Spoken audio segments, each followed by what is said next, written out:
Welcome back to another episode of Salty Addictions. I'm your host, Ian Blair, and let's go take a look at the ins and outs, the how-tos, and the what-ifs in this addicting world of aquariums.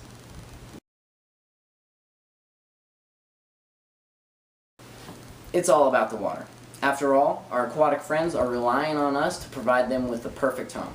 And perfect home from them starts out with perfect water.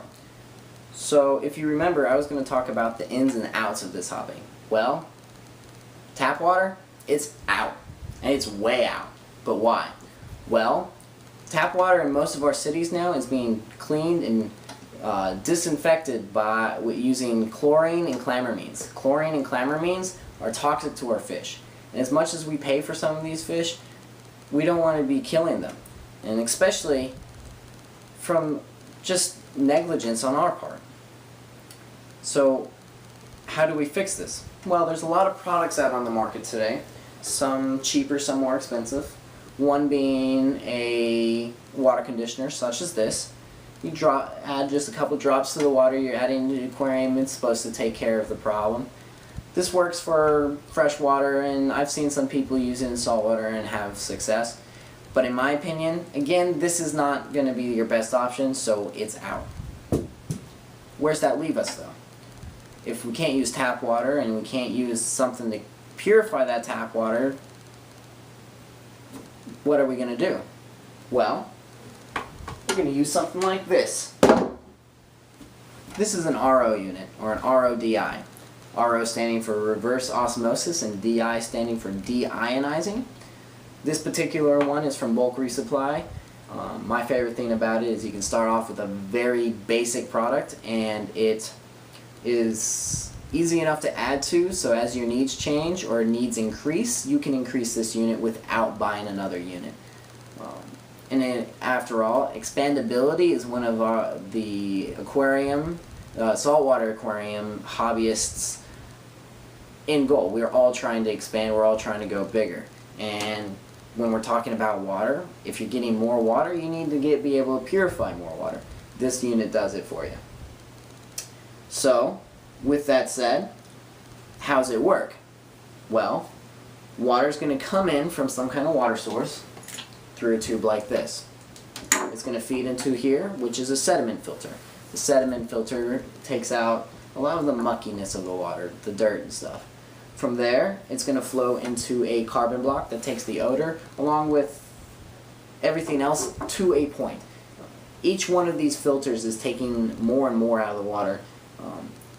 This particular carbon block is a 5 micron, letting only 5 microns of a size through it. But from here, it's going to flow up into the membranes. These are semi-permeable membranes. And from here, the water's going to split. You're going to get wastewater, which is going to leave the system through a hose like this. My recommendation is saving this water. You can use it to feed your plants, water your plants. And there's the other hose that's going to feed into the last chamber down here. This is your deionizing chamber, and this is something you don't find on every unit. I've never used a unit without it, and so in my opinion, I would not go without it, because I have experience in other situations that having any kind of charge in the water can exaggerate algae problems, hair algae in particular.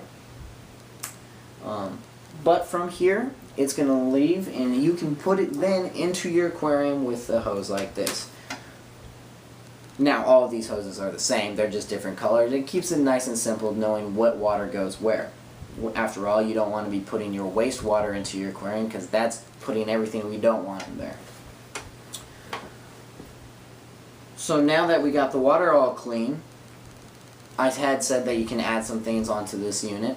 I already have. One of the things I did, it was a 75 gallon per day unit. I have taken it to 150 gallons because my needs went up.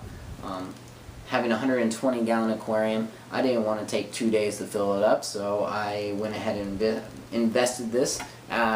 Unfortunately, it was after I had already filled the entire aquarium up several times.